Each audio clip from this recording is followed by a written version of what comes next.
would never take place. Here it is unfolding with real drama, and it's Iran.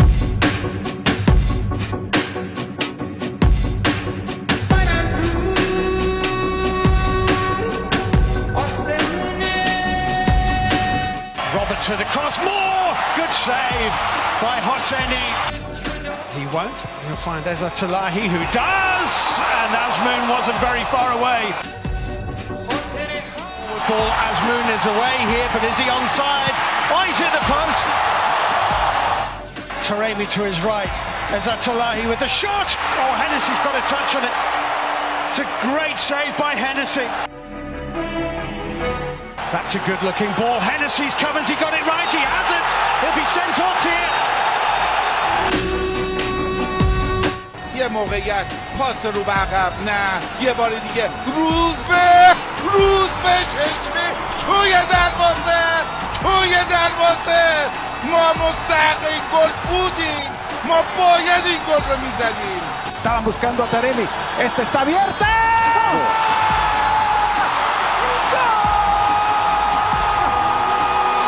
Chance Rezaeian 2-0. رامین رضاییان میتونه گل بزنه و گل میزنه. رامین رضاییان گل دوم ایران.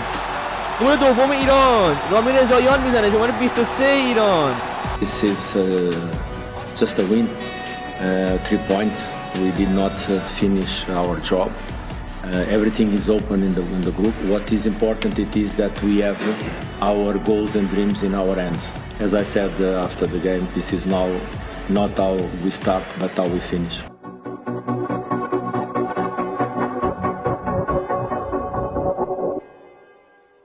Well, where there is a will, there is a way. Hit the post once, hit it twice, and hit every unlucky break in between, but they never quit. And sure enough, Rouzbeh Cheshmi will find the breakthrough. That's exactly how we predicted, guys. All that remains to reaching the second round of the World Cup for the first time in the country's history is the United States. Welcome to Goal Bezan podcast, guys. I'm Samson Tamijani. We have a great episode lined up for you today with a special guest. I hope you like and share this with your friends and family and subscribe to us on YouTube as well. I have with me our classic panelist, Arya Allahverdi. Arya, what's up? Hi guys, how's it all going? Hope you're all doing well. Yeah, great win, and it's good to be joined by our special guest who we'll get to pretty soon. Yeah, and on top of that, we also have another classic panelist, Babak Golriz. Babak, what's up, man? Great to be here, especially after the game we watched today. And then also a special guest for us, Mr. Steven Beitashour of U.S. camps, and most notably with the Iran national team and winning an MLS Cup as well. Steven, thanks for joining us, man. Yeah, thanks for having me. I'm excited to be on here. All right. Now, guys, just to start off, I want to ask everyone just to start off right off the bat. Stoppage time, all these missed opportunities, and then finding the most unlikely breakthrough imaginable, and then the cherry on top. Arya, what was your initial reaction to just the craziness? I know you were doing the TSN Canadian broadcast in Farsi. What was going on for you? Yeah, it was a bit of a strange one for myself. I don't normally, obviously, do anything else during the Iran match. I just tried to focus on the game, but this time I was commentating for TSN in Canada. And yeah, it was an interesting experience, but I couldn't celebrate for the goals, so it wasn't like I was going crazy or anything like that normally as I would have done. But you know, it was one of those inner kind of celebrations that I had to do, and it was a good one. You know, I think it was an unexpected goal from Rouzbeh Cheshmi, who we were, I think, to be honest, rightly criticizing from the last game. He didn't play well at all against England, but you know, he came up trumps against Wales, got the goal, and you know, now we're in a position where we can get to the second round. I think I'm still in disbelief at this. I just like, oh my God, what? Really? Babak, how was it for you? Shock, relief, excitement, all the emotions that you can imagine all at once, because it was so unexpected. I was happy to take the draw probably after 80 minutes.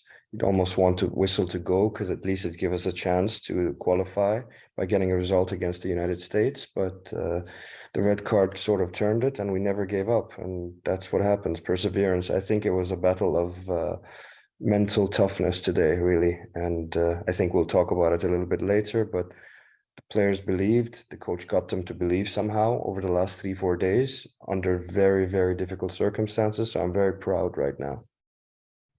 Yeah, I think everyone will agree with you on that, Babak. And Steven, longtime friend of the show, you spent time wearing a U.S. national team patch. And then, of course, Iran, you were on the squad in 2014 in Brazil. You have a little bit of history with some of the players and with Coach Queiroz. Just what was that moment for you watching today? You can also tell us, where you're at and what was around you and all that was happening for you. Yeah, I mean, it was a early game over here, so at home watched at the comfort of my own couch, so that was nice. But just nervous, excited when they finally got that goal. Everything kind of Babak, and Arya kind of mentioned earlier. That first game against England, that's not the Iran that we were expecting to see. And so for them to come out, and I don't know how Carlos, inspired them, motivated him, did whatever he had to do. But it was honestly an inspirational performance from them. And I'm so proud that they came through like that. Yeah, you ever been a part of, just witnessing, maybe in the playoffs, MLS or anything, or in the World Cup, have you ever felt something like that firsthand?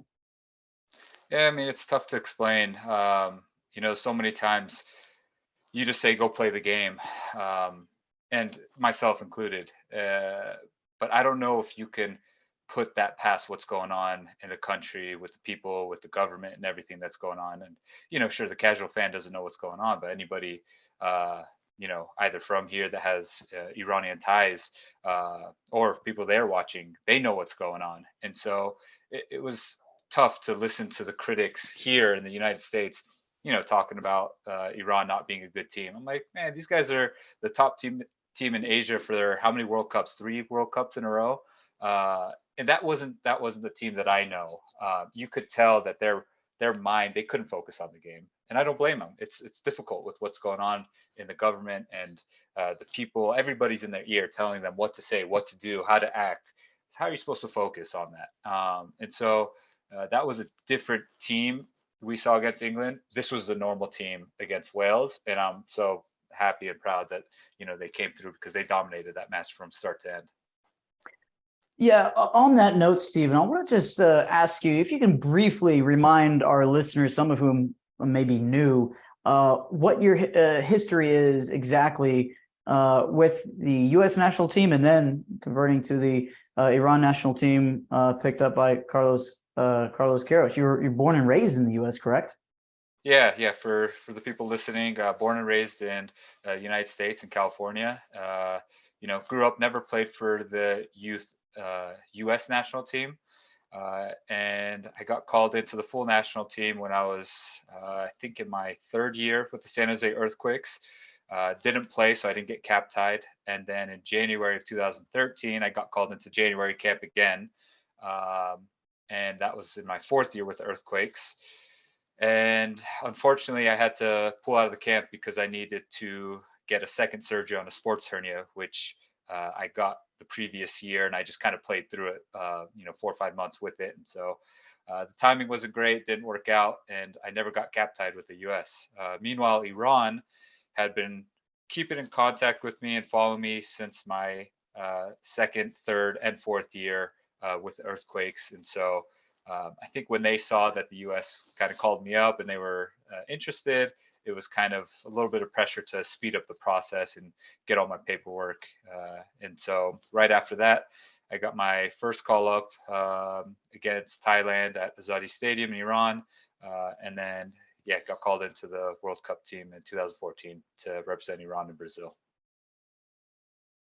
Well, I'm sure that had a ton of memories. I look forward to hearing more of your perspective as we carry on with this episode. Any follow-up questions, Arya or Babak, to what Steven just said? Yeah, just one question, Babak. I'll let you go next. But obviously, seeing this game go on today and having seen the players, the first game they didn't sing the national anthem, the second game they did. There must have been some pressure on them from the government, from also people outside. Did you feel any of that when you were playing for the team? What kind of things went on? Is there anything you can give us in terms of how you feel the players might feel being in this situation? Yeah, I mean, obviously every player feels pressure to perform, but this is a different kind of pressure that the players are feeling. This is not metaphorically life and death. This is literally life and death for these guys. They have the government in their ears. They have the coaching staff in their ears. They have players in their ears. They have fans in their ears. They have family, parents, cousins, relatives, you name it. Everybody is in their ear telling them how to act, what to do, what to say, how to play. How do you focus like that? And so this game against Wales, I felt like they were a little bit more free. They played, they had energy. And it's tough as a player to forget about everything because it takes a toll, especially now with social media. No player is safe from just common fans and their opinions, and they could be as polite as they want, or they can be as ruthless as they want. So I really feel for those players. It's nothing that I could even say comes close to that type of pressure. But again, I said it again. I said it before. I'll keep saying it. I'm super proud of the guys and their performance today. Steven, I think you were in the squad with 3 of the current players, Ehsan, Karim, and Arya Allahverdi when he was very young in 2014. What kind of personalities did you see from them? And do you see Ehsan as a natural leader in that dressing room today? Or is it Karim? Or what's your perspective on their, let's call it, personalities and leadership skills? Yeah, Ehsan's a little bit quiet, so I don't know how much of a verbal leader he is. He's more of a lead by example. Azmoun was there when I was there. Karim was there when I was there. Who else? And Jahanbash was there. So there's a few players, not too many, and obviously the coaching staff, the coach and medical staff, they all look very similar, at least what I saw on TV. But I don't know who per se had the voice and to get everybody back to the main focus, because let's be honest, Carlos didn't have a lot of time to prepare with this group. He got brought back in September, so it's not a ton of time, but thankfully the players are familiar with him, with his system, his style. But again, for all the critics out there, I heard a lot of people bashing Iran on that first game against England. First of all, England's a very good team, but what was going on the outside of Iran's mind, that wasn't them. It just wasn't. I'm sorry. That you'll never see them play like that again. They just they were scared, and that's not because they were playing against England. They were scared for their lives. They were honestly, they don't know what to do. They don't know what to say. They're football players. They've lived this whole life of training and sacrificing, competing to play on the biggest stage, the World Cup. Okay. And now that's being pushed aside. We have some bigger issues. It is bigger issues, but it's tough. How do you do that as a player? How do you just say, forget the game? And so I'm going to give them a pass for that England game. I really am. I know the score was bad, but I don't think people understand the pressure and, yeah, sure, common fans. Yeah, just play the game. Why do they play so poorly? They don't understand. But as a fan right now, as a former player of the national team, of a current player with the Rapids, I understand it's difficult to do, and I don't blame them one bit. You still keeping in touch with any of them, Steven, at all? Yeah, I mean, as far as the former players, a few of them, a lot of the past players, the guys around my age, I still keep contact with them. Yeah. All right. Well, yeah, Steven, I appreciate that perspective. I'm sure we won't be the only ones knocking on your door or asking you to talk about this upcoming match with US and Iran. I want to shift into the full match review of the Wales match, guys. The lineup, the starting 11, just to quickly review, Hossein Hosseini got the starting goal after filling in for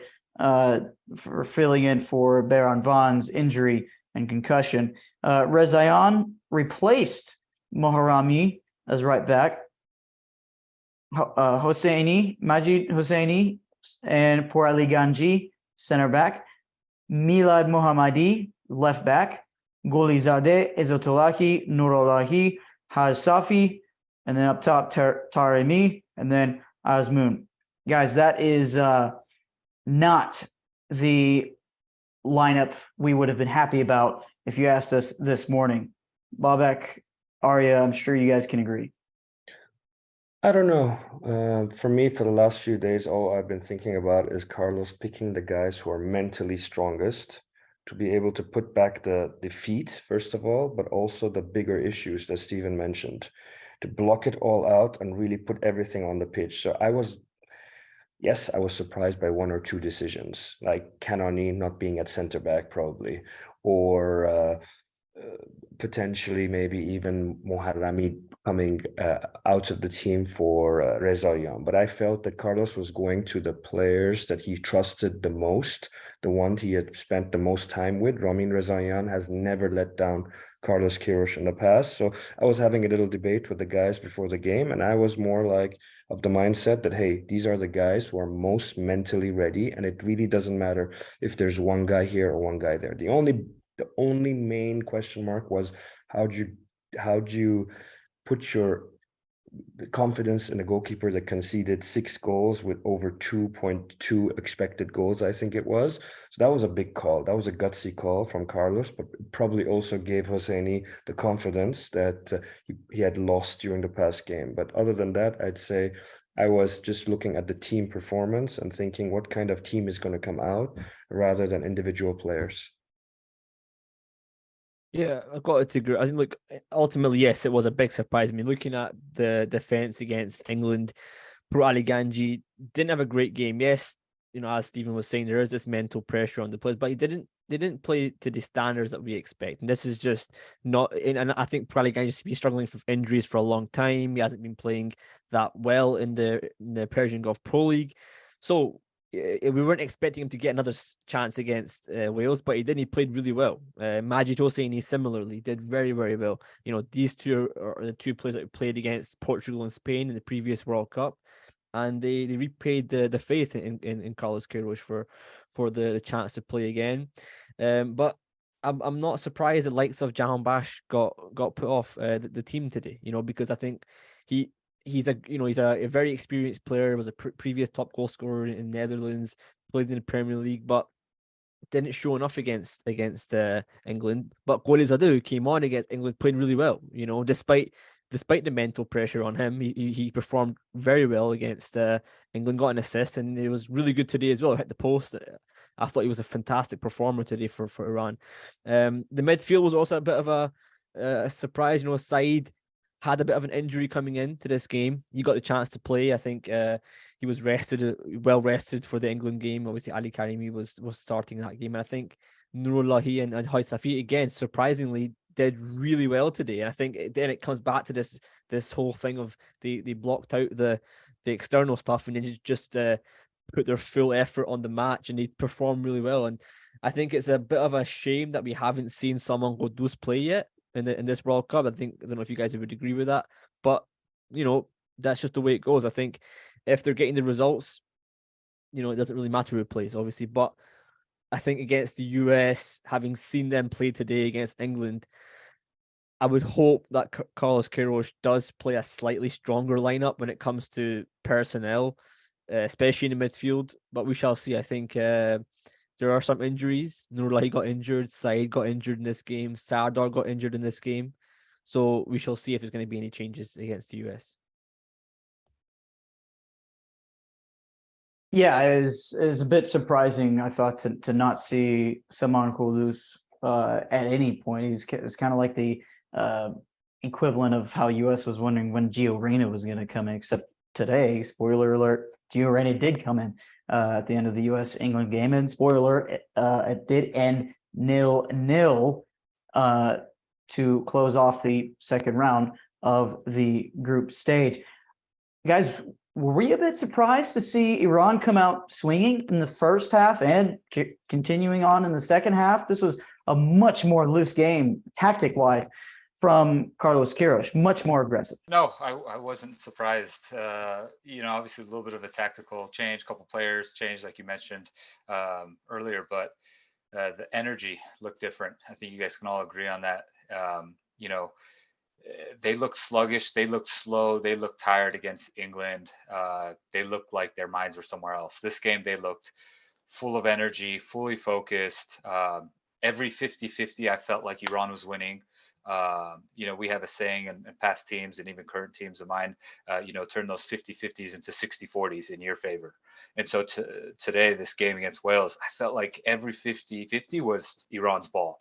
And that takes a toll over 90 minutes of a match, physically and mentally. The other team's just like, man, we just can't get to any second ball. We can't get to any first ball. And so I thought, that set the tone from the beginning. And then they just kept applying pressure the entire time. And against England, when they won the ball defensively, a lot of times they just cleared it. They just kicked it to nobody. They just kicked it back to England. Today, you saw some composure. You saw them connecting passes. They didn't just hit it up. And a lot of times, if they did hit it up, it was to Azmoun or to Taremi. And, that's the difference with a little bit of tactics you want to talk about. Now you have two hold-up guys rather than the 5-4-1 against England. There's too much space for Melli to cover and go side to side. He couldn't really hold anything up. And so England would get that second ball. Now against Wales, you have two target strikers, two strikers that run behind or constantly playing off the shoulders of the Wales defenders.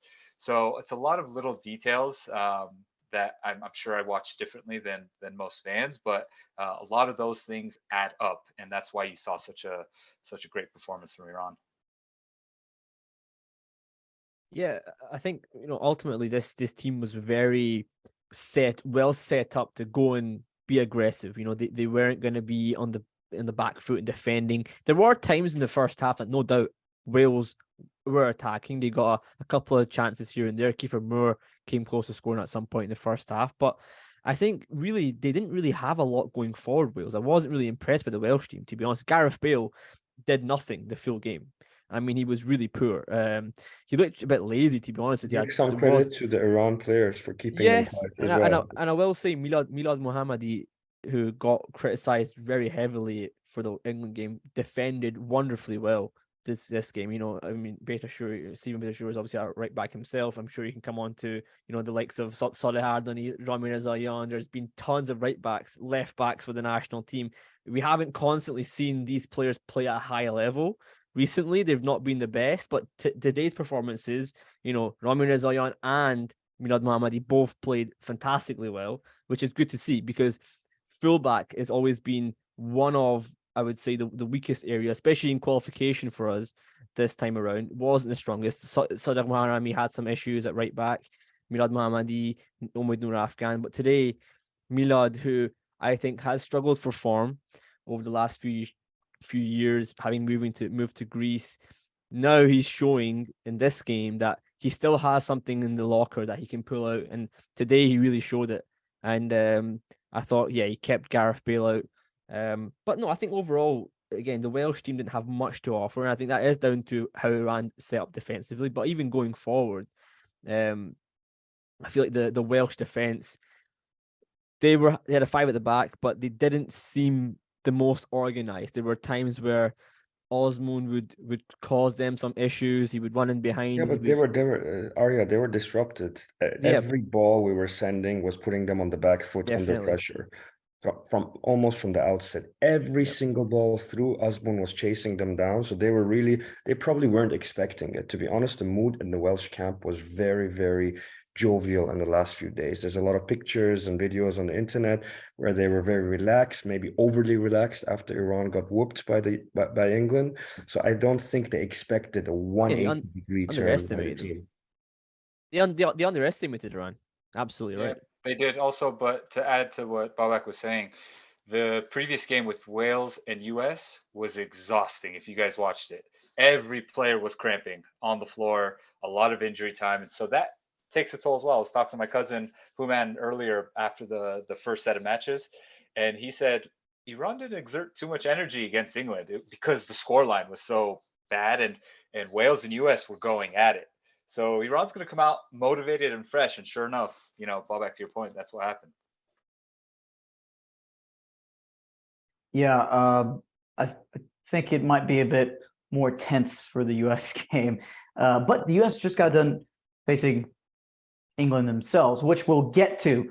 But for the time being, just what just stood out so much is how it felt like we had golden chance, earned golden chance after earned golden chance, and we could not find the back of the net. Sardar played his butt off despite coming off that nagging calf that he's been recovering from. One or two voices in different Iranian media saying they're just exaggerating. He's not actually fit. He won't actually even be there because Queiroz is just sticking him around. And well, we saw him against England. We saw him today. He should have had 2 goals.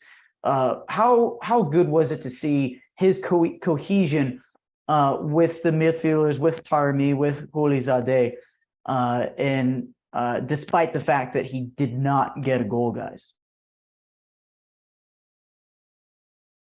I think it's obvious that he's still not fully fit, but the way he played, he worked his socks off. It was honestly a fantastic performance, considering that he's not kicked a competitive ball for 2 months now. And before that, honestly, he was picking up 5 minutes here, 10 minutes there for Bayer Leverkusen for quite a long time. So it was a magnificent effort. It brings out the best of Taremi by having a partner up front, something he lacked in the first game by being the focal point. So the link up was very good. Taremi could drop into a number 10 or play between the lines. And actually, that led to Taremi having 8 key passes in the game. That's the highest in the whole World Cup, and that's not easy to muster or create for opponents. So with Sardar, I'm just hopeful that he didn't re-aggravate the injury and he's able to play against the US and potentially start.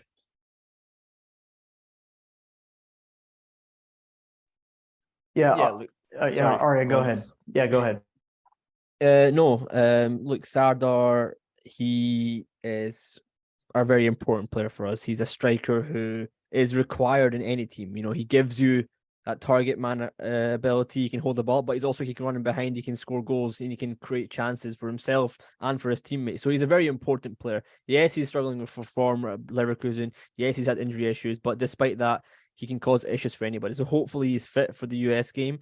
But it's interesting because in this game, you can see that Queiroz chose to once again play Taremi as a left winger, essentially, coming inside, joining Osman in the attack. And I think for me personally, and I think this is just my personal, I would like to see the team more built around Taremi. I think Taremi's got a bit more to offer than Osman. I think Osman's a fantastic striker, but I think Taremi's becoming a player who can be so complete. And I think he can do things in the final third that can be impactful in the game. Now, obviously, playing him as a left winger gives him more space to come inside and create chances.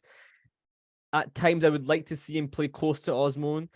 You could argue that cancels each other out because they're too close. There's lack of space in that final third, potentially, they're too close to each other. But at the same time, there are moments where you want Osman and Taremi to be close to each other because you want to link up. So I hope against the US, considering I think the US's defense aren't quite as strong as the Welsh and the English defense, in my opinion, maybe that could be an opportunity for us to go and capitalize on that. We'll see what happens.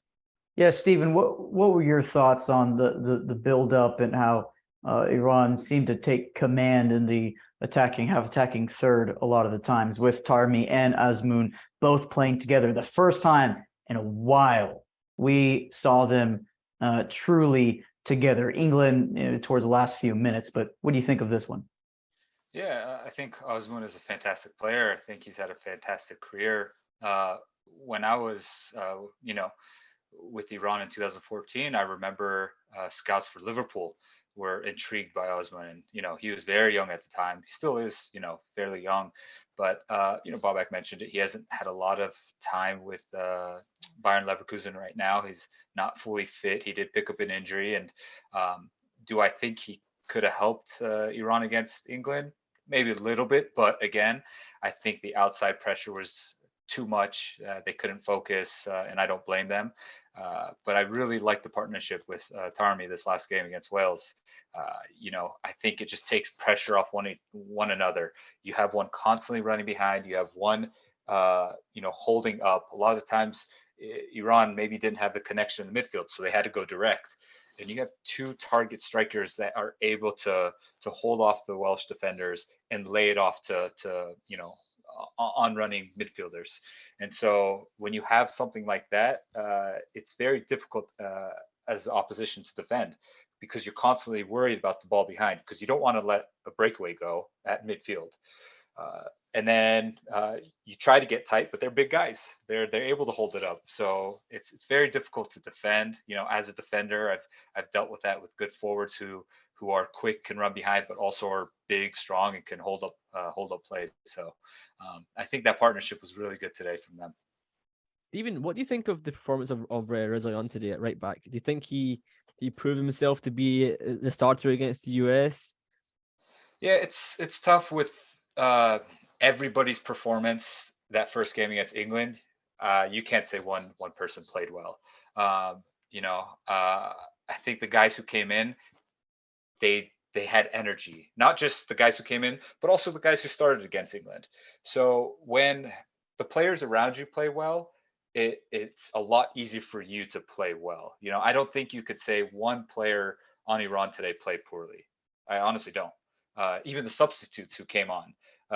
I think Golzadeh was fantastic. A lot of energy. I know John Bosch came off from last game, and Golzadeh came in, and the first goal he scored was offsides, but his energy, the defensive pressure, the offensive pressure he put on Wales every time, just dribbling at them and backing them up, and the runs behind. I thought it was great, and Ramin's just consistent runs forward. I think that also puts pressure on Wales. I think maybe the fullbacks might be a little bit more reserved against the US because of the circumstances. A tie could be good enough. I think this game they just went all out. They had to win. They had to prove a point, and they did that. Well, yeah. Go ahead, Babak. I'm just gonna add. I mean, it's no secret that I'm a big fan of Ramin Rezaeian. I think he's a big game player. He always shows up in the big games. He sets the tone. He keeps on putting his niggly feet behind other players. He gets away with a lot of it. He's the kind of guy you want on your side. I don't think he's ever let Carlos down. He's probably punching above his weight when it comes to ability, but he's done it against Spain. He's done it against Portugal in the last World Cup. And again, today, I think he sort of set the tone of aggression, being on the front foot, getting into the opponent's half, like Steven was saying. It's not just doing the defensive stuff, but he was really one of the furthest forward players. I looked at the heat map of the team, and Ramin was in midfield, like quite high on towards the right wing almost. And that's quite adventurous or aggressive by Carlos Queiroz standards. Yeah. So I think overall, everyone played well, like Steven said, but there's one or two who probably just about stood out, and there's no chance that Carlos is going to drop Ramin after that performance. Yeah, I want to move on real quickly to the substitute play, because we saw Rouzbeh Cheshmi come in. I gotta be honest, I was shaking my head when he came in. Like, really? We couldn't get some fine minutes for Saman? The guy plays against some of these Welsh players. He plays against some of the English players. Instead, we saw Ali Kerimi come in for Izzatullahi, Rouzbeh Cheshmi coming in for Noor Lahi when he got some cramps, got tired. Torabi came in for Haj Safi. I thought that was interesting. Jahan Baksh came in for Ali Khoulizadeh. Got a yellow card. It was towards the 90th minute. He's going to miss the U.S. match. That's another asset Iran will be without. And for Sardar, Karim Ansari Fard came in. And from my perspective, it seemed like the offensive cohesion kind of slowed down a bit despite reinforcements as the game went on. And even though with the red card, and then finally the breakthrough came. I'm curious to know you guys' thoughts. Arya, what do you think of the subs? That's natural. It's not going to be, they need to get into the game a little bit before things to speed up again to get to the speed of the game. I think naturally guys like Jahan Baksh, Karim Ansari, they're not going to be the quickest players in the world. They're not going to become, Usain Bolt all of a sudden and just start taking men on. So we didn't expect that. But as the game went on, as the red card happened, which was probably the biggest turning point in the game, as that red card happened and Hennessy went off, it kind of changed the game completely, because then there was a lot of space in the final third. Milad Mohammadi could bomb forward. Ramin Rezaeian got forward. Taremi was playing as an inverted player now. Torabi was causing them. He was causing 100%. And by the way, who else thought that after what happened to Baron Van, we'd be like, oh God, here we go again. Maybe Taremi getting a concussion, but he seemed fine, which is very huge. He's the best player to win penalties in all of Europe. So if you look at it in slow motion, I'm not going to say he was a little bit cheeky about it, but he knew exactly what he was doing, and he cushioned his head almost somewhere in the middle of the chest. Yeah. Despite getting a knee to the head. I don't think it was quite the knee; it was more like his thigh. But it was a nice little bit of he knew what he was doing. He knew what he was doing. I think it was a good bit of play, and obviously, I think the turning point in the game for sure. Yeah, Steve, what do you think when that happened? Yeah, obviously, they put pressure the entire game, right? They deserve that win. I actually think the mistake was on Wales when that happened, because they continued to play kind of the same, and then it just opened up way too much. Absolutely. A couple times Wales had those attacks, and I'm like, man, they got 4 or 5 people up in the attack. There's only 4 or 5 people back, and the whole midfield was just empty. And so it was a little back and forth. There were moments where Wales actually had a chance to sniff one out, but if they didn't, and they didn't, Iran came flying through with almost an even break from half field, just go at it. And the goal was just. They deserved the goal. But I think, honestly, the mistake came from Wales and not being content. You know what? We're a man down now. Iran has been the better team for 85 minutes. Let's just concede, take the tie, and try to do something against England in the final game. But they really shot themselves in the foot with that tactical mistake, I think.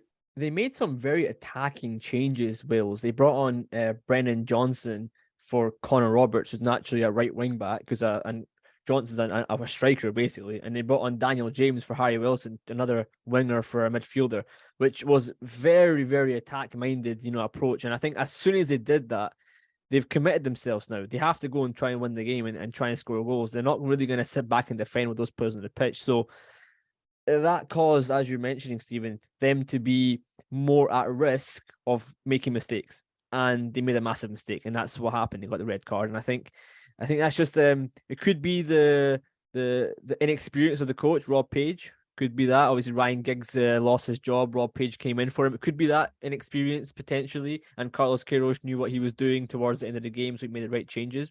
But I think we capitalized on it.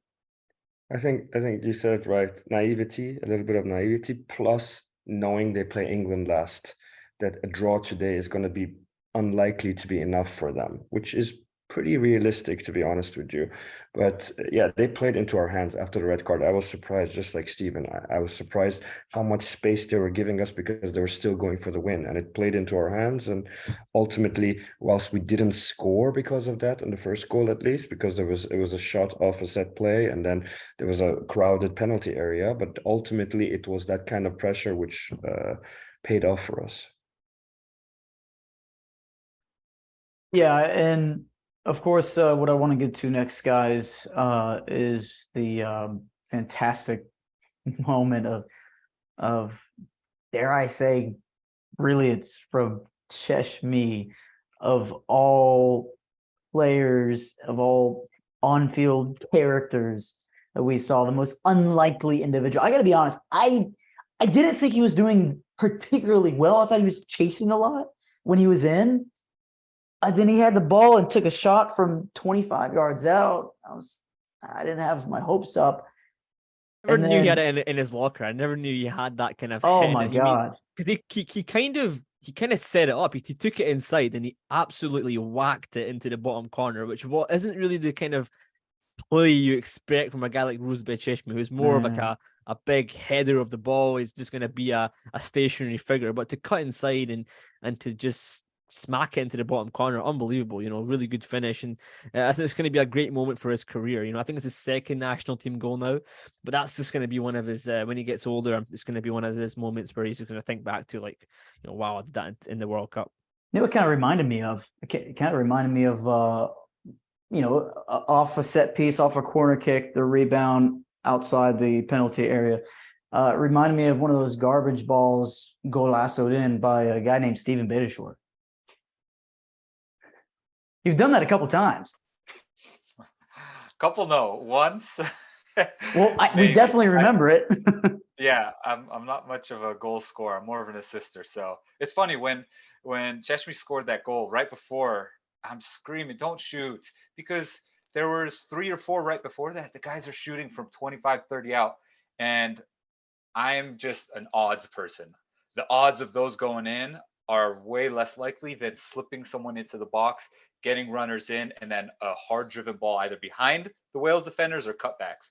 So for me, my wife was saying right there, I'm like, that's why you're not a striker, Steven. That's why you're not a striker. Honestly, yeah, look, that's okay. You can't have everybody be a striker. You need some. But neither is Ruzbe. Neither is Ruzbe, Yeah. the defensive midfielder or a centre back. So that's why I was like, why are you shooting? But it went in. But to be fair, we had some decent shots today. Like Nurullahi had a couple of good shots on target. Saeed almost scored. So from distance, the accuracy was pretty okay today. But I was also like you, saying, don't shoot, don't waste a chance. And I couldn't believe it when it hit the back of the net, because it was so crowded in the middle that you just could not imagine it goes through. Yeah, I personally wanted them to overload the flanks a little bit more. Mohamedi was getting some great runs. Rami was getting some great runs. A lot of times they didn't necessarily play the fullbacks to cross the ball in. But, Wales at that point was a man down. So we had a couple shots outside the box. I'm like, that's going through a lot of traffic. And possibly, Babak, what you said about the fatigue, the game opened up and maybe they didn't stick their legs out because of fatigue. Maybe they just let it go, maybe thinking the goalie would save it, but it ended up working out for Iran. Yeah, because they were playing a back five, Wales, and there was a lot of two against ones on the flanks. There were a lot of times where you had Golriz coming instead of Ramin Rezaeian going on the overlap, but they didn't actually play him in. I think you're absolutely right, but this is what happens. Sometimes, they take a chance and score a goal, and Cheshmi did that with an unbelievable finish. Well, regardless, guys, think of this long term. It's probably going to go down as the best Team Melli World Cup goal until the next game, hopefully. Although, arguably another player rivaled that just 2 minutes later. Wales kind of, had nothing else to lose and, played the ball up. Same thing, disorganized, lost the ball, counterattack team, Taremi. Well, I believe it was Taremi who laid it off to Rezaeian, and he finishes how you just knew he was going to do something cheeky and with swag, a little chip. Bezan scored a lot of goals in Qatar. He was playing as a forward, winger, etc. He scored quite a lot of goals, but I didn't know that was Ramin. When the chip, I thought it was Torabi. You just don't imagine a right back doing that. So confident, so cool to chip it over the keeper. I thought it's Torabi first, but then when I realized it's Ramin, I was extra happy for him. It's good to see a right back finishing those off, huh, Steven? Yeah, as long as it went in, I was happy. I didn't realize it was Ramin either, just because Wales had just had the attack and kind of had an opportunity. I think the left back for Iran made a little bit of a deflection block and they went running. All of a sudden, it was a 4-on-3 for Iran. So, look, every goal counts now. So that goal was huge when you look at the tiebreakers. Let's just say Wales beats England somehow. It's going to be pretty messy as far as the tiebreaker goes. So every goal counts. Got to give Taremi some credit in that goal as well. He did really well to hold off the defender, really drove forward with a lot of speed, because obviously towards the end of the game, everyone's going to be tired, not going to be at your highest optimum level, but he managed to hold off the defender, play him in, and it was like one of those goals where, sometimes you have so much space, you actually miss it sometimes because you just, you think you've got too much time and you just hit it, but it was a great composure by Ramin Rezaeian for sure. I'm going to throw something out there. If we make the second round, Mehdi Taremi is within a shout of being the best ever Iranian footballer in history. I'm going to say that. Well, I think know he doesn't have the aura of Ali Daei or Sure. the I don't know, the mysticism of Ali Karimi, but big game player, the way his career has progressed, doing it in Portugal, doing it in the Champions League, the World Cup. and now in the World Cup, I think he really has a shot if we are progressing. Well, Sahan said it in the last podcast. Look at his career statistics. He's really been fantastic in the Portuguese league. Every single season he's been in the top goal scorer discussion. He got a Puskás Award nomination, which mate, that goal was ridiculous against Chelsea. You don't score goals like that unless you're a top player. And he did that, and now he's doing it in the World Cup. If he scores against the US, he's in that discussion for sure. I think no doubt about it. And I guarantee you there's a lot of scouts that are impressed by him now, but then surprised when they see he's 30 years old, and that's going to count against him. I still think that he's probably got one move. He could be a ready-made player for maybe a Man United. Seems like a big name, but someone like Berbatov when he came at the tail end of his career, or Zola when he went to Chelsea. So there's still a potential for him to go to one bigger stage somewhere. Yeah, and who would begrudge him, because he's really earned it. Steven, you played with Reza Ghouchanajad obviously at the 2014 World Cup, and that squad, our strikers were him and Kariman Sarifard, who at the time wasn't particularly at the top of his career. Do you think now with Taremi, the way he's playing, he's really secured himself as one of the best we've had in that position for a long time, or do you still think there's a little bit to go? No, I definitely think he is. He's played on the biggest stages. He's played for Porto. He scored some unbelievable Champions League goals. He's now scored in World Cup games. I think maybe he was a little unselfish today. Some of the chances, I don't know who mentioned it, Arya or Babak, about the chances he's created. A little unselfish for a striker, but he makes the right choices. It's not just about him. He does what he's asked, and that layoff for that second goal, it was a great decision. He had two players wide open. I don't know who the other player was.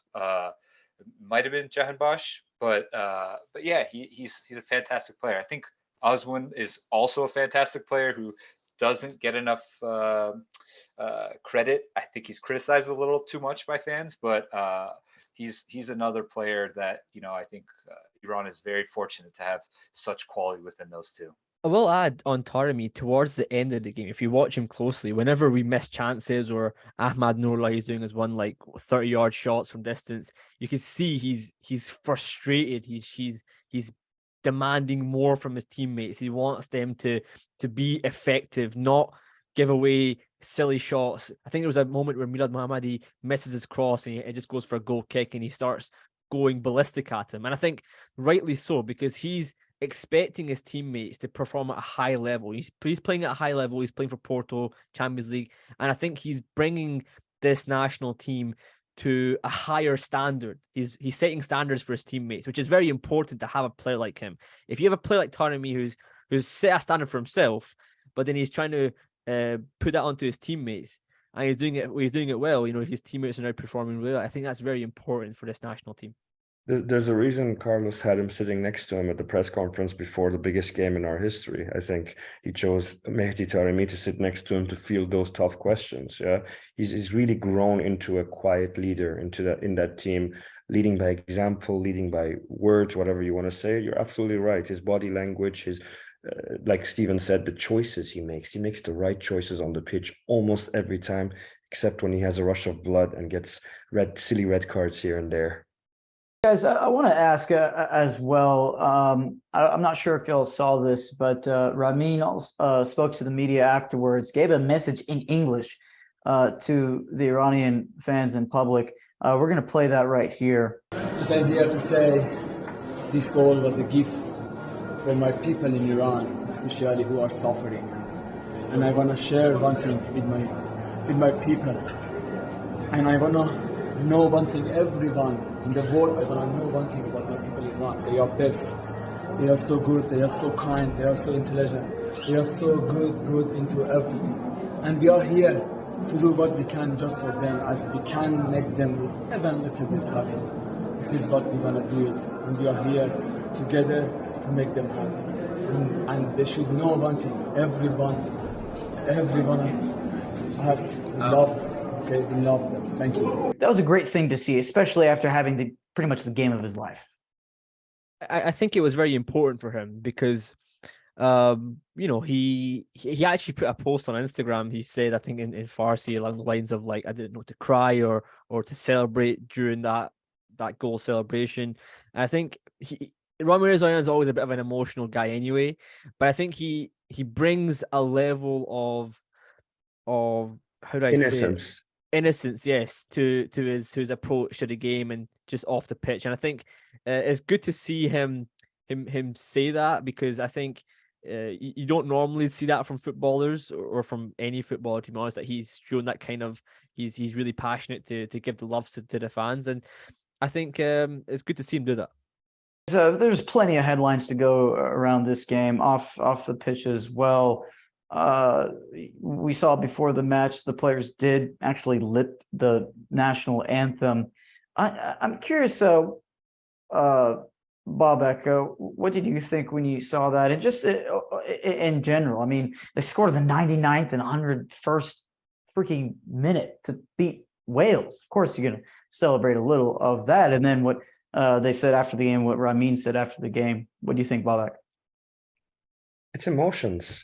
In that moment, you're scoring a match-winning goal right on the brink of being out of the World Cup. There's so much bottled emotions over the last weeks and maybe months, and for people to expect them not to celebrate, it's not realistic. It's not the way people are. You react instinctively in that moment, and when you have happiness and joy, your brain is not even thinking about, for example, what's going on back home or not. So I'm totally against players who even don't celebrate because they scored against their previous club, because it's so artificial. And so you gotta be who you are. Whatever you feel comes out. So for me, of course, I was celebrating like crazy in the living room as well. I'm sure every one of you guys were too as well. So it's just a human instinct.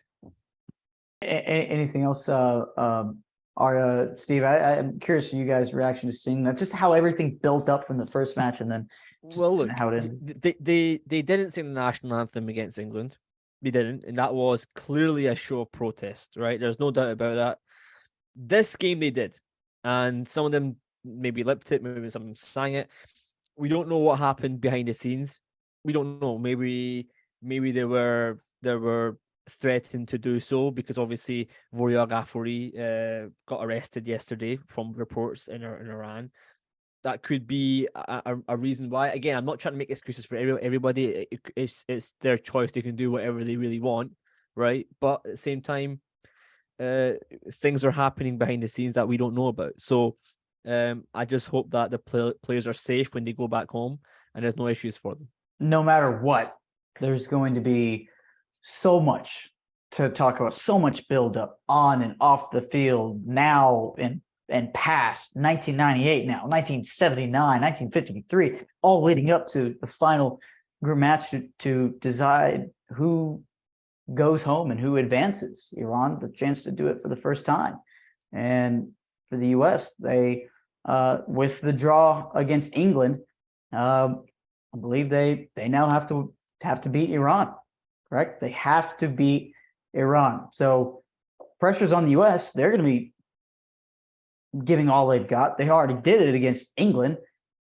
And from an Iran's perspective, this is also a little bit of a measuring stick just to gauge how this World Cup is. You had one crap game. You had one great game. And now you play against USA to decide if you fulfill your goals, Queiroz's goals, Safi's goal, his last World Cup, several guys' last World Cup. This is the peak of this generation of players. Steven, what do you think is going through their mind right now as they set forward for the U.S.? Yeah, I think they're still riding a high from that great victory against Wales. And I think tomorrow they're going to have to refocus, get the bodies right. They exerted a lot of energy mentally and physically against Wales. And it's going to be a tough game against the United States, who have to win. And so it'll be interesting to see if they kind of sit back, or do they press all over the field like they did against Wales, because it worked. I think if you watch back the Wales-US game, US played very well in the first half, and then they sat back in the second half once they had that goal, and then Wales looked better in the second half. So it's going to be a lot of tactics for the coaches. It's going to be a fun game to watch. It's going to be intriguing, exciting for everybody, both sides. So looking forward to it. Yeah, just some details on that, guys, just so we all know. It'll be at 10 p.m. local time on November 29th, 7 p.m. in the UK, 2 p.m. Eastern Standard Time, or Daylight Time, whatever it is, and 11 a.m. Pacific Time, and then 12 if you're in Denver Mountain Time, like Steven, or maybe you're back in California. 12 for me. Yeah, and 1 o'clock for Central Standard Time. Before we proceed with that, we had an interview with ex-US men's national team player Heath Pearce. Want to take a listen right here. Joined by my good friend Heath Pearce of the In Soccer We Trust podcast, and a former US men's national team player. Heath, how you doing? I'm doing all right. Thanks for having me. It's nice to be on the other end and look forward to this conversation. Heath, obviously USA played against England, a very kind of cagey game, but both teams, didn't really do much. I think USA had better chances. They really outperformed England. What do you think of the game as a whole?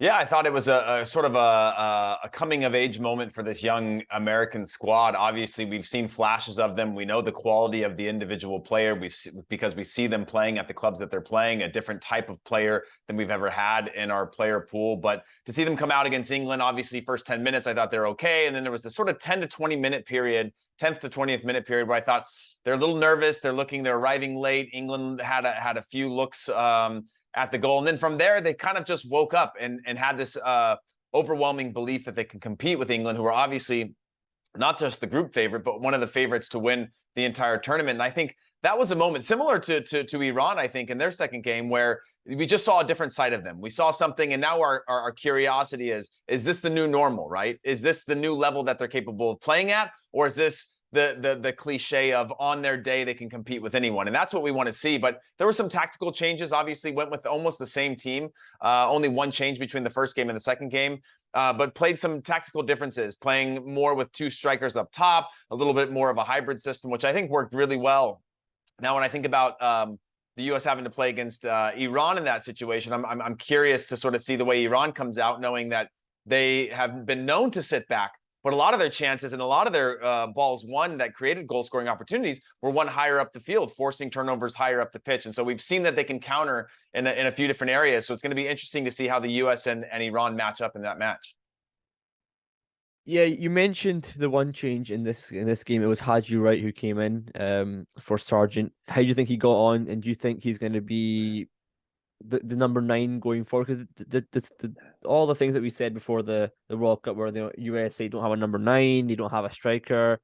Do you think he's brought that role into his own?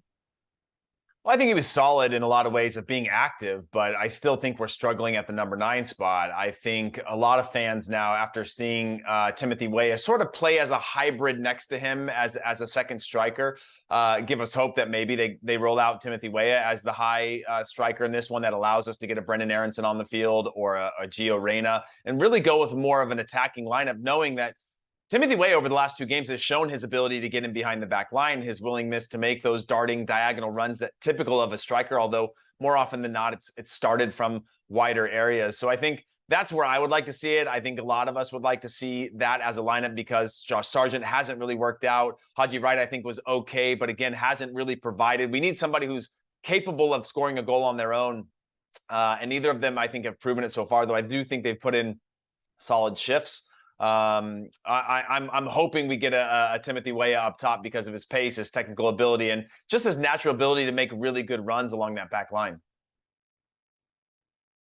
Yeah, I mean, let's rewind a little bit. Obviously, you guys played against Wales. That game, I think the first half, it was definitely all the US. Wales got back into it in the second half. You saw the Iran against England game where we lost 6-2. What do you make of that? You know, obviously we've just beaten Wales 2-0. What do you make of that for going into the next game against Iran? Yeah, it's tough to say. You know, I think weirdly, when you look at the first half, as you mentioned, for against Wales, the U.S. were really good. Second half, Wales made some tactical changes, made a big substitution, bringing a big body up top that I thought occupied the center backs, started to allow the attacking players to come up underneath and create some danger for the U.S. But really, the goals came from a gift from Walker Zimmerman making that mistake to give the penalty. Now, when I think about Iran in their first game, England were very good. I thought the U.S. did a better job of sort of stifling some of those things that made England good. Obviously, always easier in the second game to look at an analysis of a team and try to make those improvements.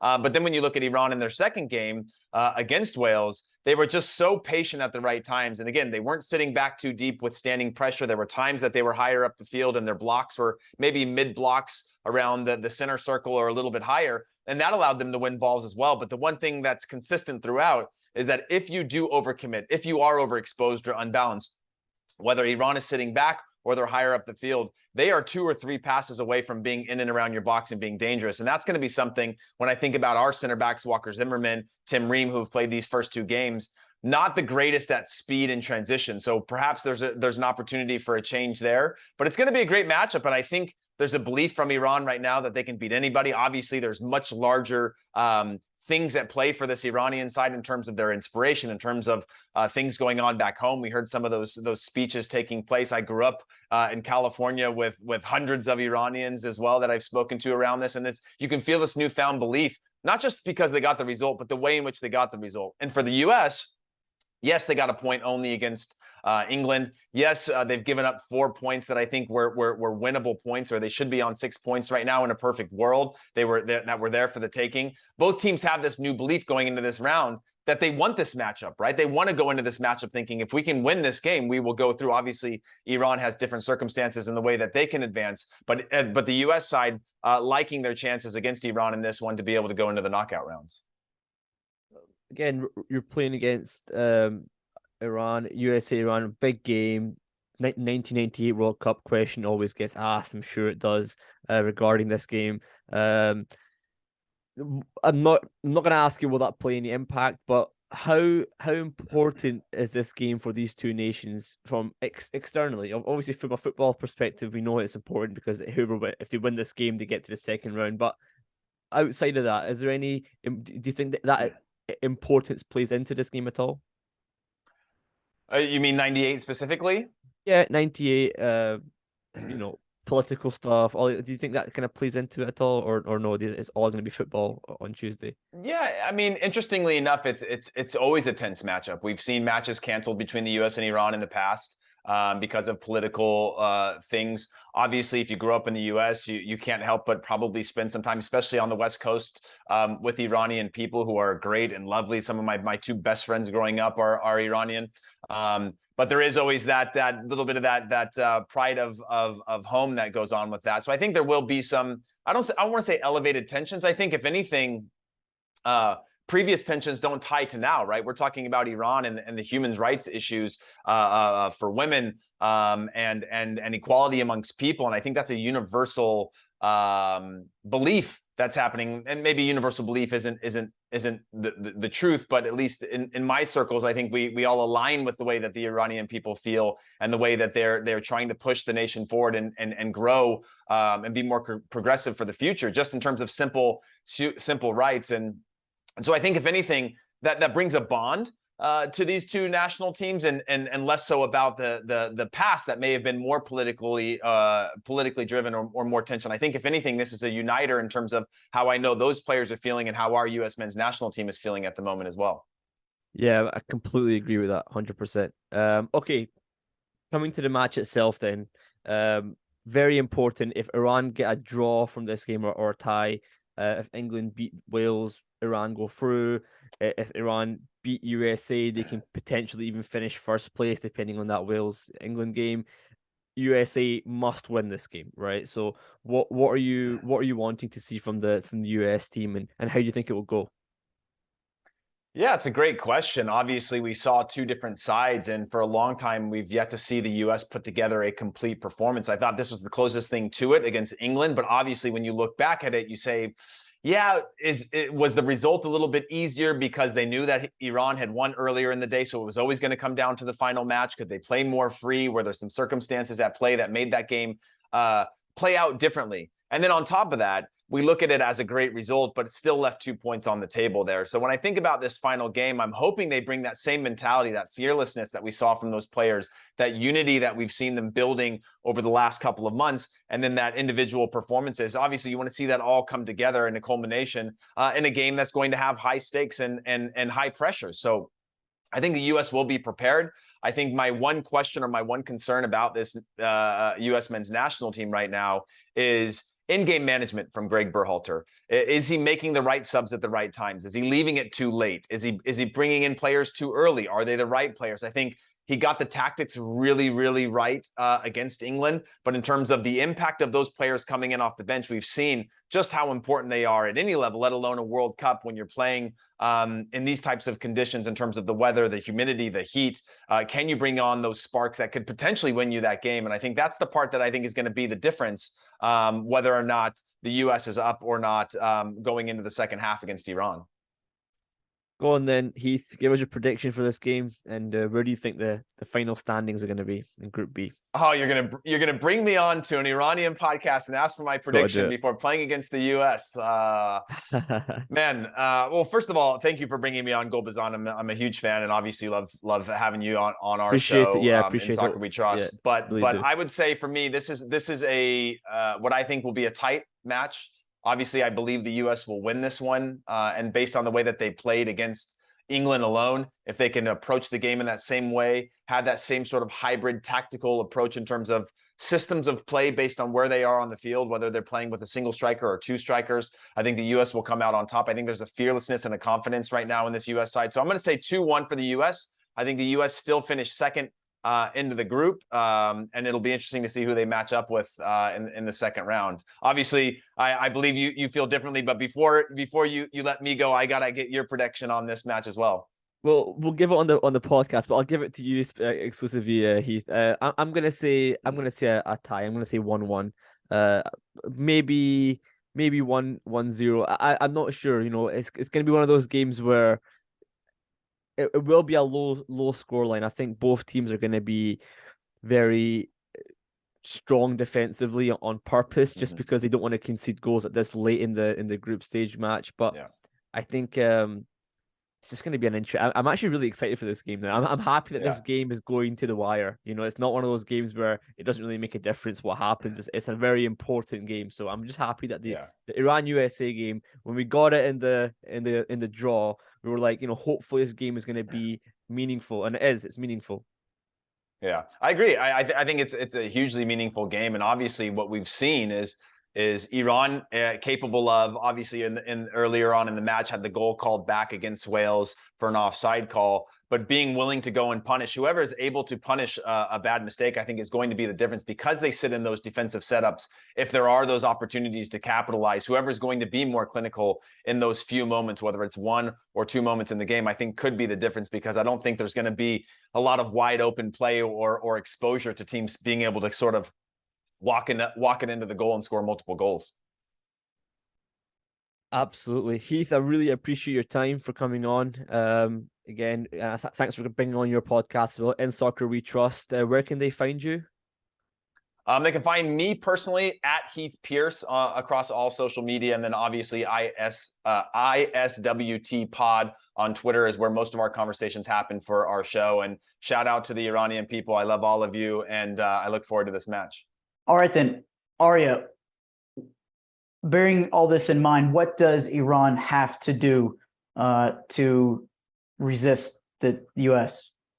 Yeah, look, this US team is very strong. They have some fantastic young players, and for that reason, you can say on paper they're a very strong team. They've looked really good against Wales. They looked fantastic against the English national team, but they also have some weaknesses. I think there's no doubt about it. They showed it in qualification that they can be a team that struggles, especially with teams that maybe sit back and really don't put pressure on them. England didn't do a lot of that today. They didn't show a lot of fight in this game. They kind of looked a bit flat, England, and maybe they'd blown all of their energy out against England, against Iran potentially. But at the same time, I think for Iran, they can be slightly fresh, but obviously there are some injuries. You know, there's Osmo, Nurulahi, Izatullahi. If these guys can become fit for this game, it could be a good game for Iran. I think we have to be very good defensively. They have great attackers. They've got great pace, the US team, especially on the wings. Pulisic, Weah looking very strong in this World Cup. If they can be good on the defensive part of their game, in the attack, I trust Taremi to get us a goal in this game. Babak? I think we have to approach the game very similar to how we approached the Wales game.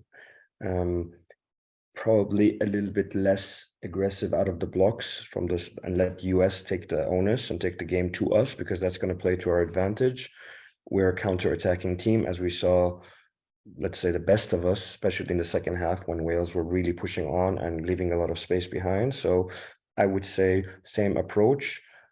Forget about the England game, forget about the Wales game. Hungry, aggressive, try to win all the 50-50s, like Steven said. It's important. I think they have a very good midfield. McKennie, Adams, and Musa, that's a very good midfield. So we might need to beef up that area a little bit if we want to go head-to-head or toe-to-toe with them. Weak links, I think, probably a little bit in the centre-back area. Maybe Dest isn't the best defending, going backwards. So there are places for us to exploit, but they have a lot of pace and they're very fast. They transition from defense to attack very quickly. Probably a little bit like England, not today, but England, the way they played against us. So we have to be, like Arya said, on our best defensive behavior. Yes, Steven, you played against some of these U.S. players. You've seen them up close and personal, and you also have seen Gregg Berhalter. What do you know of this team? Yeah, obviously I'm more familiar with the U.S. team. Born and raised, living here. A lot of the players I played with, against. And so it's, you know, if you watch the past 8 to 10 games for the U.S., they've struggled to attack. A lot of 0-0 games. Some critics would say kind of boring games. They don't attack as much as the fans would like. And so now the pressure is on the U.S. because they have to win. You know, I'm more curious to see how Iran comes out, because right now a draw, barring some crazy result with Wales and England, and they're in. So it'll be very interesting to see the tactical strategy that both managers play. And obviously the players will bring the energy. I have no doubt in that. But it's going to be interesting to see what the coaches from both sides do. Steven, a question for you. You said they were playing a little bit reserved within themselves, or maybe boring, but during the World Cup, especially against England, and even in bits and pieces against Wales, they're really very much aggressively attacking. Maybe without the finishing product, you feel like there's a central striker probably missing, but they're really taking the game to the opponent. So is this a little bit different to the last 7, 8, 9, 10 games? Are they really rising to the occasion, or it's more or less the same? I think it's more or less the same. If you look at the last few games, you know, I think you mentioned it, Babak, their midfield three is their strongest three or strongest part of their team. There's no doubt. Even their defenders, their goalkeeper are very strong.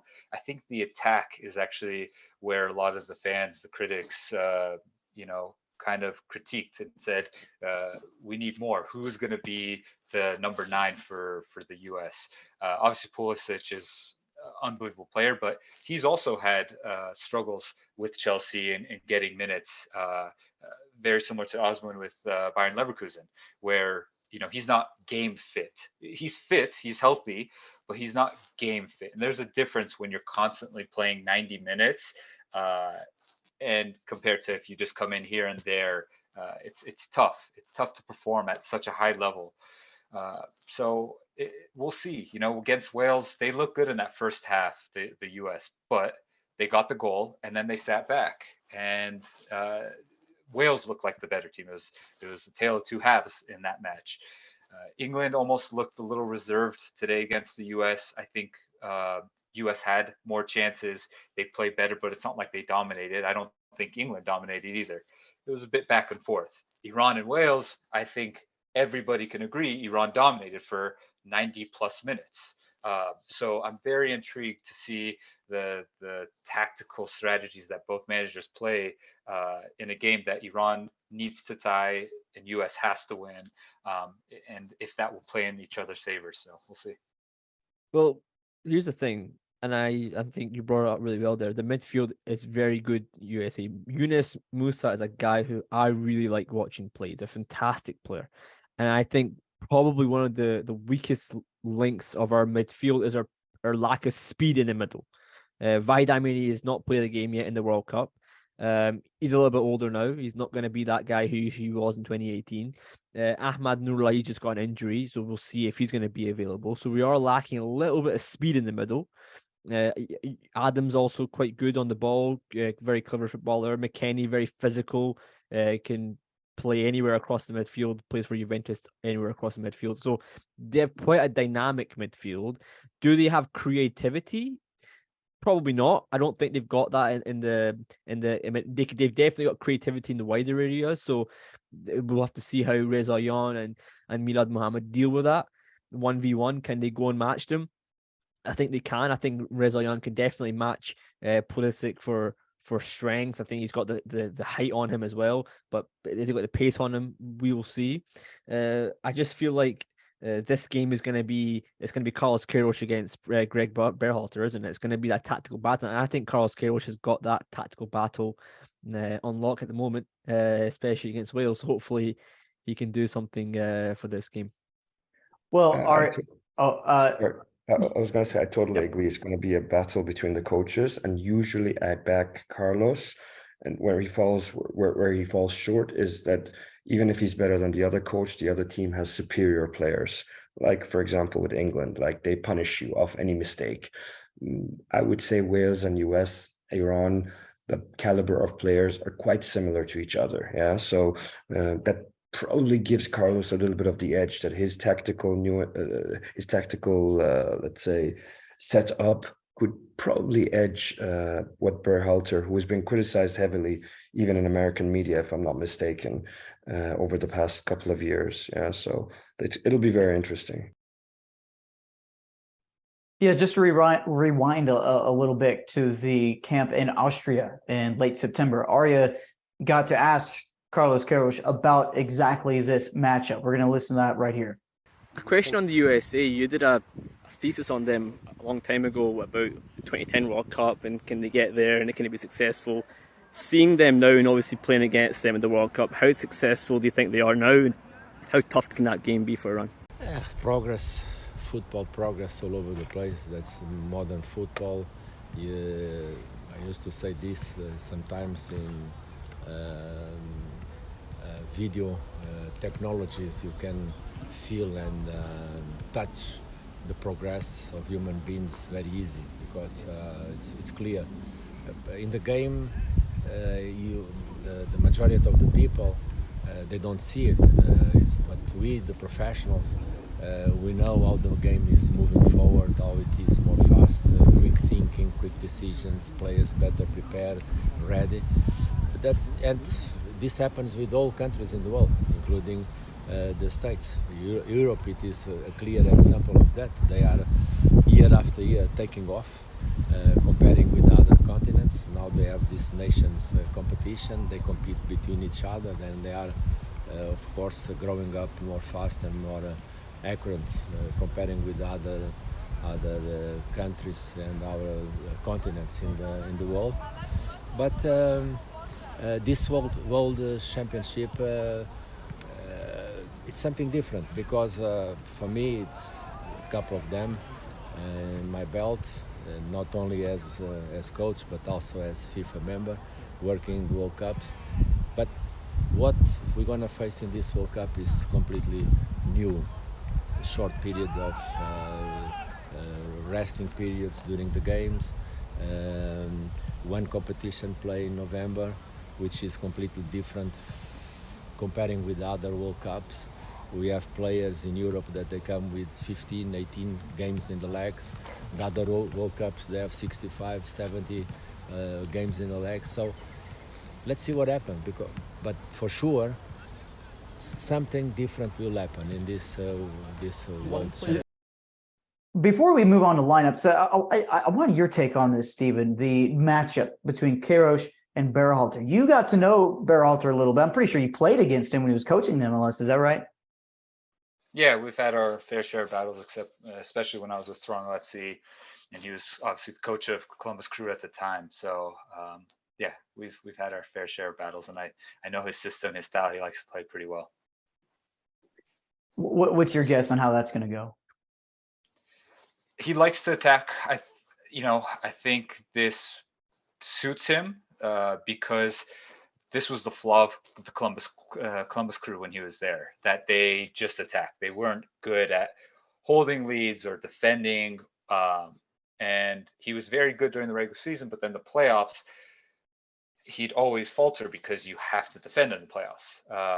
The year we won the championship with Toronto FC, everyone talks about our attack, but we had one of the best defenses in the entire league.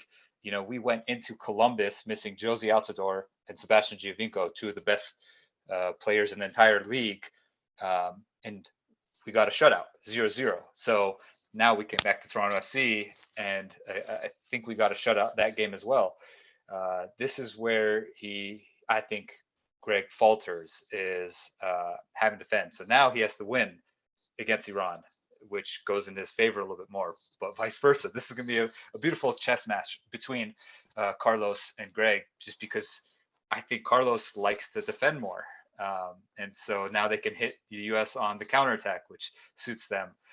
It's going to be a fun game to watch. I think the coaches are going to be nervous. I don't think the players are going to be nervous. I think the first and second game got that out of their system. So it'll be a very intriguing battle. It's also great how, and I'm not trying to be a bit optimistic here for the podcast. I'm not really that optimistic in general, but England drew today. So if England do lose against Wales, we could still finish first place. There is that chance. All right. You know what I mean? So listen, guys. Babak, come on, man. I know you're that guy. Let's not get carried away. Give us your optimism, man. Come on, you never know. I get super optimistic right before kickoff. It's my usual thing, but in the build-up, I'm like very realistic, down low. But to be honest, for this game, I just felt like we have a chance, and everyone around me, you guys included, there was a lot of negativity in the room when we're talking, preparing for the game. But I just felt like he's chosen these guys for a certain reason. We trust Carlos Queiroz. I've never really seen Carlos Queiroz screw up 2 games in a row throughout his whole time with us. We've had some mess ups, but he always bounced back immediately. And that was what gave me a little bit of belief that he's worked something out somehow, some magic. And it's people don't know half the stuff that's going on in the camp or around the team. And it's a monumental mental effort for these players and coach to turn things around 180 degrees. It's unbelievable. I don't think many of us expected it, when we want to be honest with ourselves. So I totally respect it. And like Steven said, it's inspirational and one of the greatest sporting comebacks. If the stories are ever out in the open, people will realize what kind of effort these guys really put to turn this around from the England game. Well, on that note, Babak, what is your projected lineup of the Group B winning Iran team going into the third match? What's the lineup? We haven't even talked about Hossein Hosseini. He was hardly tested, but he made the save when it counted. Let's not forget about that. He was solid. Do we keep him in goal? What's our lineup? Just a word on Hosseini. I think he was solid. Not only did he save what he had to save, he had good reflexes, but he came out aggressively on crosses 2 or 3 times. He came almost to the beyond the penalty spot, and that takes a lot. And he got the ball. He's not as tall as some of the attackers like Kiefer Moore, so very impressive. But if Alireza Bayramvand is 100% mentally and physically and psychologically fit, I would put him in. That's just the way it goes. If there is any risk or any, I don't know, issue with him, then you would have to say that, hey, stick with Hosseini on the back of this performance. Of course, Bayramvand will have to wear a face mask. So how will he react when he's going into the 50-50 challenges to get the ball, etc.? So these are big decisions for the coach. In terms of lineup, I think no one has ever predicted a Carlos Queiroz lineup, ever, in the 8 years he's been there. So I'm not going to try to be the first. I will trust whatever lineup he puts out. I think there are 1 or 2 players who you would think are undroppable on the back of this game. Taremi, Azmoun if he's fit, maybe Ramin Rezaeian. There's a few players there you can pick, the center backs maybe, but I think there will still be some 1 or 2 surprises. He's not been afraid to use the squad throughout the World Cup, so yeah. I don't think that Samuel Ghoddos gets a start in this World Cup. Unfortunately, I just don't think he'll get it. Not that he's not a good player. I think he's a top player. I just don't know if Queiroz trusts him. You know, we spoke about it on the first part. I just don't know if he has the trust in him. And I think it's a bit of a shame because I think someone is a fantastic player. I think he's got everything that you want from midfielder. Maybe he doesn't have the work rate. I mean, he showed fantastic work rate against Uruguay. I was there in the stadium in Vienna. I thought he covered a lot of ground and he showed fight and something different that I haven't seen from him before. So I would like to see him start. I don't see enough from Ahmad Nourlahi to suggest that he should play all 3 games in this World Cup. But you know, there is no one else like Nourlahi. Exactly. Today he had a good game. We don't have a hard-working midfielder who can be a box to box. So I think there was a point he cleared the ball from the corner, yes, and he chased the goalkeeper down. Yep. It was unbelievable effort from Nourlahi. He has 3 lungs, right? He's a fantastic athlete. Technically speaking, is he good? He's not terrible, but he's not at the standard that you want, but from midfield. But I think when you look at the USA midfield, how do we compete against them? We need players who can match their intensity. If we can play a guy like Ahmad Nourlahi, great. Saeed, can he match the intensity of Adams and McKennie? Probably not, but he looked very sharp against Wales. Is he going to recover from injury? We'll see. And I think, you know, we still need to have a player like him in the midfield to keep the ball, but I just don't know if we have quite the level of intensity and the desire to be up and down for 90 minutes compared to the USA midfield. So we might have to pack the midfield, might need to bring the wingers inside, make it more compact in that middle of the park. You know, we'll see what happens. But Steve, what do you think? Yeah, I can't imagine too much change from this last game against Wales, but at the same time, they put a lot of physical demand on their bodies today. You mentioned the pressing was everywhere. I thought the midfield actually played really well today, but you know, they were chasing everything down for forwards, midfielders, defenders. The fullbacks were bombing forward. The guys are going to be gassed, and this is a little bit of the sports science that comes into it. You know, tomorrow they're not going to be sore. It's the next day that the lactic acid's going to kick in and their legs are going to be jello. So is it enough time to fully recover to put on a huge performance again against Iran? I don't know. You know, maybe Carlos does switch the lineup a little bit, get some fresh legs in there, and then bring these guys on at the end to change the game. It's going to be a tactical battle between Carlos and Gregg, and I'm excited to see it. I don't think he changes the defense. Mortaza Pourali, Ganji, and Majid keep their position. I think that Mirad Mohammadi, Ramin Rezaeian keep their spots. Hosseini keeps it. If Saeed is available, he keeps it as well. I think Hoy Safi will be starting for sure. He seems to be in quite good form. Ahmad, again, if he's fit, he starts. Front three, I can't see him changing it either if Osman is available. So I think it can be unchanged for the US team. I bet you it won't be. I'm going to just say it now. No, I would like to get one of these predictions right for his. I've literally never ever. I've got it right for Skocic. It was easy because he was picking like his favorites all the time. He was picking Noor Afghan all the time at left back. It was very simple. But for Queiroz, it's impossible. Like it's literally not possible to pick his. Yeah. Maybe third time will be the charm. I used to think that Beitashour would be at right back if we're against in the 2014 World Cup when they played Montazeri at right back. That was a big surprise. Even for yourself, Steven. I was told I was starting as well, so it was a shock to everybody. Yeah, we all did. We all did. Like that was another shock there. But that's Carlos. Sometimes he makes. I think that was the World Cup. He threw in Arya Allahverdi in goal as well. That was also a shock. Out of nowhere, he became the first choice goalkeeper. So. That's Carlos for you.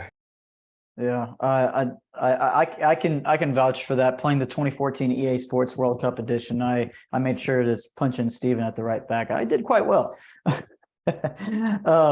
But honestly, guys, we answered a lot of fan questions. We appreciate you sending them in Instagram, Twitter. We really appreciate that. We addressed a lot of them, including the backline one. I like how Arya brought that up. One I do like from Sajad at Football Havadar. He asks, how do we win the midfield against a team like the U.S. that has that area as its main strength? They have a lot of skill as well. Arya, go ahead first. Kind of answered it earlier on. I think again we packed it. I think we have to bring the wingers inside, really make it nice and compact in the middle. It's not going to be easy. You can't give them a lot of space, but you can't also defend for 90 minutes. You have to try and give them something to think about at some point during the game. You can't always defend for 90 minutes. So I think even against Spain and Argentina and Portugal, we still attacked at some points during the game. You have to do that. So I think there will be times where our midfield will be breached, no doubt about it, because they've got a lot of speed. It's just not getting into these silly duels where you're making overcommitted tackles, you're being sensible, you're standing your ground, and I think ultimately our players are clever enough not to do that, but the emotions of the game can get to them. Sometimes maybe they make silly tackles. I think just need to be stationary when you need to be, and make committing runs when it need to be. Just nothing too silly in there. I think it'll be fine. Babak, do you have anything to add to that one? No, I think Arya covered all the points there quite well. So right. Moving on real quick, guys. A good question from Daryush on Twitter. If Azmoun is not fit to play, I'm not sure we know right now whether it was no big deal or not. But if he's not on the field, do we keep having Karim and Ansarifard instead? Maybe Golriz finally comes in. What other tactics can we use if we don't have the asset of Azmoun? I think you have two options you just mentioned right there. Karim would give you the most like-for-like change. It keeps things the same, more or less. And Taremi can play to his strengths. The alternative is playing someone like Saman, especially with Jahan Bakhsh out, who would give you probably an extra body in midfield, but maybe a little bit of a number 10 role behind Taremi. That can also be interesting. I think Skocic, if I'm not mistaken, might have tried that a couple of times. So I'm pretty good with both options, to be honest with you. Also, the option of Aid Amiri in there as well, potentially coming in. I'm not good with that option though. No. Steven, I'm curious what you think, because obviously you're a defender and, we do want a draw in this game at the very least. How do you want to set up this team? Yeah, I think Azmoun is okay. I think it was just cramps. And so my curiosity goes to the tactical battle with the flanks, actually, with Timothy Weah and Pulisic for the US against Ramin and Mohammadi. I don't think they're going to go forward as much. At least if I'm a coach, I'm telling them not to. But both like to go forward. Both of their personalities are to attack. Babak mentioned earlier, I think Ramin played forward and midfielder for his club team for so many games. And so now you're putting a lot of pressure on those guys to defend. The midfield, you tactically change it. First game, Iran went with a 5-4-1. Maybe this game they go a 4-2-3-1 and kind of congest that midfield. You have two holding mids. That might suit them a little better. They can also split out to the right side, to the left side to help the fullbacks to double down on the wingers. So it's going to be a tactical battle. There's a million different things you can guess. We're not the coach, so we're not going to say what they should do, what they shouldn't. They're going to think of everything, and it's just going to be a game that you can't take your eyes away from it. Right, guys. I guess that moves us on to scenarios. Just for clarification, how Iran can advance. What do they have to do now? We already touched on it. Technically, Iran could win the group if England loses. I believe that's Arya's fantasy. I don't want to. England draw. If England See draws, if it happens, right? See if it England happens. draws. No, if England draws and we win, we finish first. We do, yeah. So Right. it's still possible. You know what I mean? Wales wins, the goal differential becomes a kicker too. So don't be rooting for Wales too much. Just if Wales wins and we draw, we are out because Wales have a better goal difference than us. And so that's exactly what Steven said. So don't root for Wales too much because if they sneak a win, we are out if we draw. I don't see Wales beating England, if I'm being honest with you. Touch wood. Probably not. Anything can happen in the Britannia derby, right? Yeah, well, Wales historically have always been quite good against England, but I think this Welsh team, I don't know, they seem different this time around. I've not seen what from them what I've seen, but Gareth Bale's impact in this team isn't the way it was before. I think that it's 1 or 2 years too late for some of the players, like Bale, Ramsey. You could say they probably peaked a little bit earlier. Joe Allen, these guys are exactly. kind of past their primes, and I think they're kind of relying on players for too long. There's a couple like good young players are producing, like Brennan Johnson, for example, but they're not really relying on them. I don't really know why, to be honest. I think they should rely on them, but I don't know. Just maybe it's Rob Page just being a little bit more, just wants to keep things a bit more simple for himself. All right. Finally, guys, predictions. What do we think will happen at this game? Flashbacks of 1998, flashbacks 2000, a different generation. Everything's different about now. But of course, Fox Sports, everyone in the US, they're going to bring up that 98 game in the past. I think they did with you, Steven. They brought up all the past stuff, something that had nothing to do with you. I'm also curious how that was for you in that lead up whenever the national media was talking to you about that. Talk on that first and then give us your prediction. Yeah, I've been asked that question a million times. Right when the US game ended, I got so many texts because now so many implications of who goes through is based on this Iran-US game. And I think I'm just gonna start charging people for my answer because everyone is so intrigued by it. But no, it's something that unfortunately it doesn't go well for me. Whatever I answer, it's like saying which child you love more. You love them both. You hope that they both do well. When they play other people, you're rooting for both teams. But when they're playing against each other, it's just a tough game to say I want this person or that person to win. So I take it we should not ask your prediction or who you want? Nope, I'm passing. Fair enough. And don't worry though. I'm sure you'll get about 10 other media outlets asking you the same thing between now and Tuesday. I hope it's just 10. That'd be nice. I'm gonna say for Iran to win this game, but it's gonna be one of those Iran against Wales fixtures where everything kind of boils down to the final few minutes and a 1-0 victory for Iran. I think that's what's going to happen. I think Taremi has too much for this USA defense. I don't think Kane showed enough in this game against the US. I don't think he did enough in this game, to be honest. But I think Taremi will want another goal, and I think he'll get it against the US. Babak.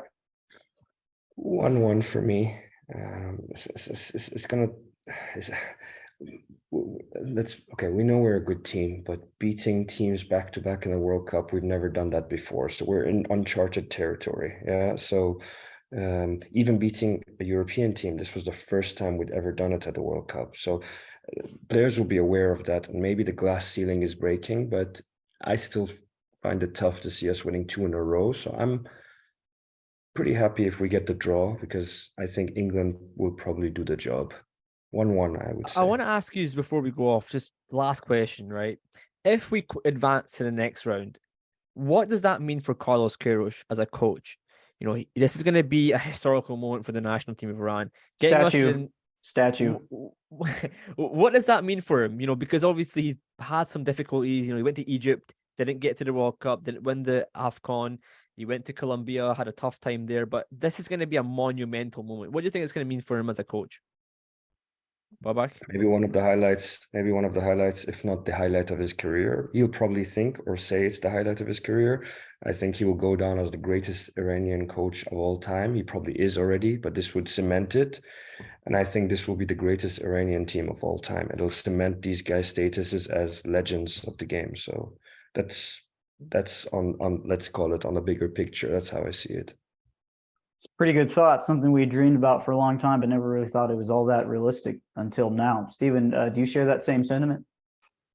Yeah, 100%. I think Carlos is an unbelievable coach. He has respect from so many people, all the players, the federation, the fans. You know, I think after the 2018 World Cup, he, you know, I don't know for what reason, but he thought he was going to maybe bigger, better things.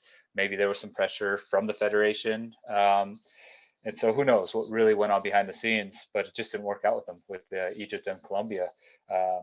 You know, that being said, I think Skocic got a lot of criticism. I don't know what your guys' take was as well. And who knows, maybe he would be doing the same if he were in charge right now. So, you know, it's tough to say if Carlos wasn't here, we wouldn't be doing well, because I think he did a great job to come save Iran when Mark was in charge and, you know, on the verge of elimination. And so, yeah, it was a tough place for him to come in and then Carlos to come in with only 2 months to prepare for World Cup. So he did a fantastic job, and I think the people are always behind him. Even someone like myself who got called in and didn't play under his tenure, and I still have so much respect for him, and I can't say anything but good things about him just because of the person he is. So yeah. Can I ask you something, Steven? Carlos has this thing of creating a team spirit, and he's got 25 players. Some of them are very good at their clubs, but they don't get games, but they all seem pretty happy. What is the secret of him getting someone like you in, probably giving you a big build-up, getting nationality, paperwork, blah, blah, blah, World Cup? You don't get games, and you still say such things about him. So what's the secret? Yeah, obviously, I think tactically he's a genius. He is his resume. He's played for or coached for some of the biggest teams in the world. But then he's a player person. You guys, I'm sure, have heard that before. He communicates with these players. You know, before the first game in 2014 at the World Cup, he came to my hotel room and talked to me because he knew that I knew I was supposed to start or was going to start, but I wasn't.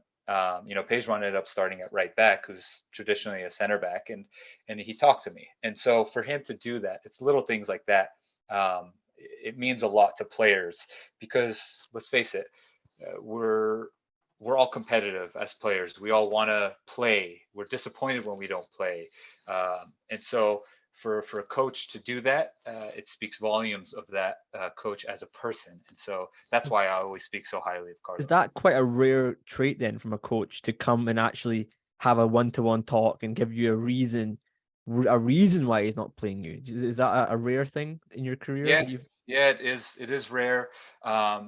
but the players appreciate it. And, on a club level, it goes spoken about like, oh, that coach is great to play for. That coach is great, or that coach is terrible to play for. Guys speak on the club level more so than maybe national team level, because national team level, there are politics involved. I understand that as well.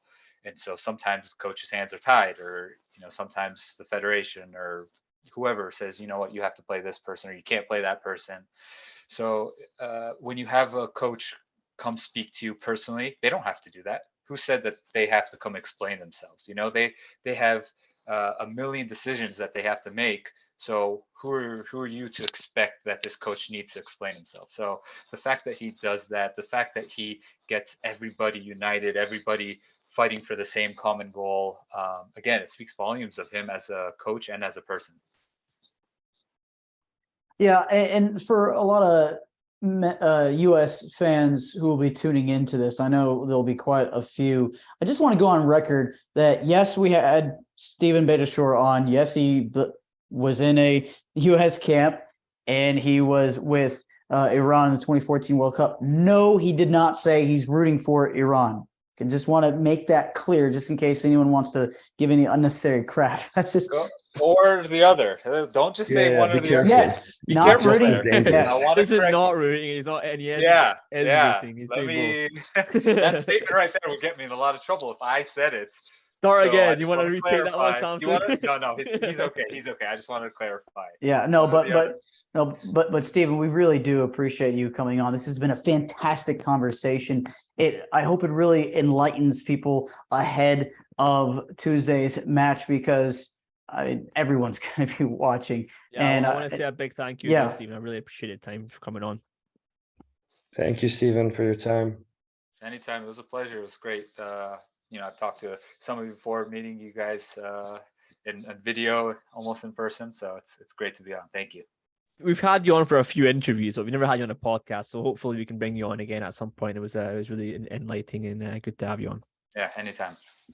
Yeah, and I'll always remember that cheeky down the center penalty in the U.S. Open Cup against the Dynamo. The Dynamo won, but hey, you can't blame Beitashour's penalty. He did his part in the shootout. So anyway, thanks again, Steven. And we hope that all of you will tune in for our Twitter Spaces in the pregame to Tuesday's match.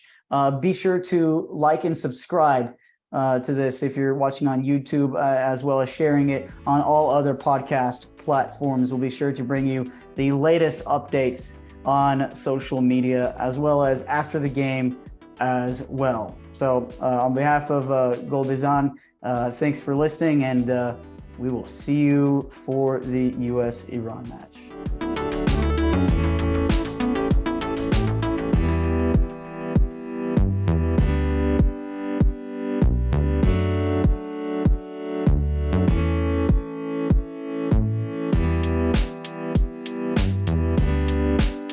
Everybody, this is Heath Pearce, former U.S. men's national team player, and you are listening to Gol Bezan, the podcast.